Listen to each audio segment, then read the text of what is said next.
ரொம்ப அக்கறை இருக்கிறவங்கள அந்த குடும்பத்தை விட்டு வெளியில அனுப்பணும். அதைத்தான் நான் இப்ப பண்ணிருக்கேன். இனி மாஸ்டரே மீனாவை வெளியில விரட்டிடுவாங்க. நீ ஈஸியா அந்த வீட்டுக்குள்ள போயிடலாம். அவருக்கு ஆபத்து எதுவும் இல்ல. எம்ஆர்ஐ எடுத்து பார்த்ததுல அவருக்கு எந்த பிரச்சனையும் இல்ல. நல்ல வேலை, தலையில எதுவும் அடிபடல. இல்லன்னா பெரிய ஆபத்தா போயிருக்கும். கால்ல மட்டும்தான் சின்ன பிராக்சர் ஆயிருக்கு. கொஞ்ச நாள் ரெஸ்ட் எடுத்தா போதும். ஆனா டெய்லி பிசியோ பண்ணணும். சரி டாக்டர், பாத்துக்கங்க. நான் டேப்லெட்ஸ் எல்லாம் கொடுத்துருக்கேன். அதெல்லாம் கொஞ்சம் கரெக்டா கொடுத்துருங்க. அடுத்த வாரம் செக்அப் கூட்டிட்டு வாங்க. சரி டாக்டர், எப்போ டிஸ்சார்ஜ் பண்ணலாம்? இன்னைக்கு ஈவினிங் வரைக்கும் அப்சர்வேஷன்ல இருக்கட்டும். நான் அப்புறமா சொல்றேன்.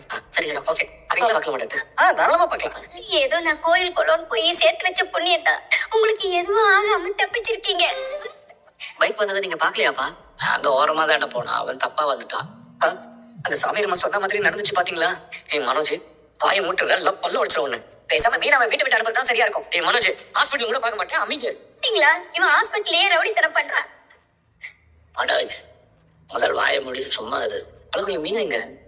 நானும் ஹாஸ்பிட்டல் ஃபுல்லா தேடிட்டேன். மீனா எங்கேயுமே இல்ல. ஆண்டி திட்டும் போதே அவங்க எங்கேயோ கிளம்பி போயிட்டாங்கன்னு நினைக்கிறேன்.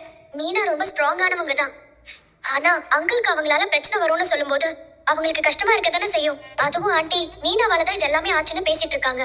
மீனா அங்கிள் மேல ரொம்ப அஃபெக்ஷனா இருப்பாங்க. அதான் அவங்களால இங்க இருக்க முடியாம போயிட்டாங்கன்னு நினைக்கிறேன். மீனா எங்க போயிருப்பான்னு நல்லா தெரியும். எனக்கு ஒரே ஒரு உதவி மட்டும் பண்றே பழக்கம் இல்ல.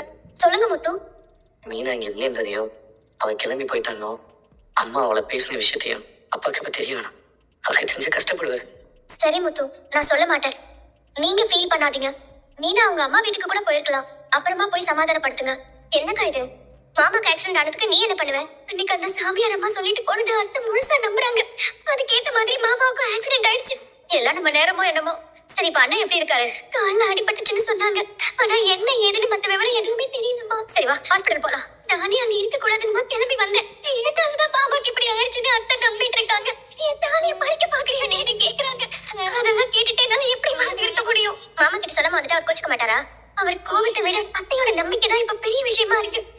நான் அந்த வீட்டை விட்டு போகணுங்கிறது அத்தையோட விருப்பம். அவங்க இவ்வளவு தூரம் சொல்லியும் நான் அங்க இருந்ததுனாலதான் மாமாக்கு இப்படி ஆயிடுச்சுன்னு அத்தையோட மனசுக்குள்ள ஒரு எண்ணம் வந்துருச்சு. அதுக்காக நீ வீட்டை விட்டு கிளம்பிடுறதா? எதுவா இருந்தாலும் அங்க இருந்துகிட்டே திரும்பவும் நான் அங்க போக மாட்டேன். நான் எங்கேயும் இருக்க கூடாதுன்னு சொல்லிடு. வேற எங்கேயாவது போயிடுறேன். என்னால யாருக்கும் எந்த கஷ்டமும் வேண்டாம்.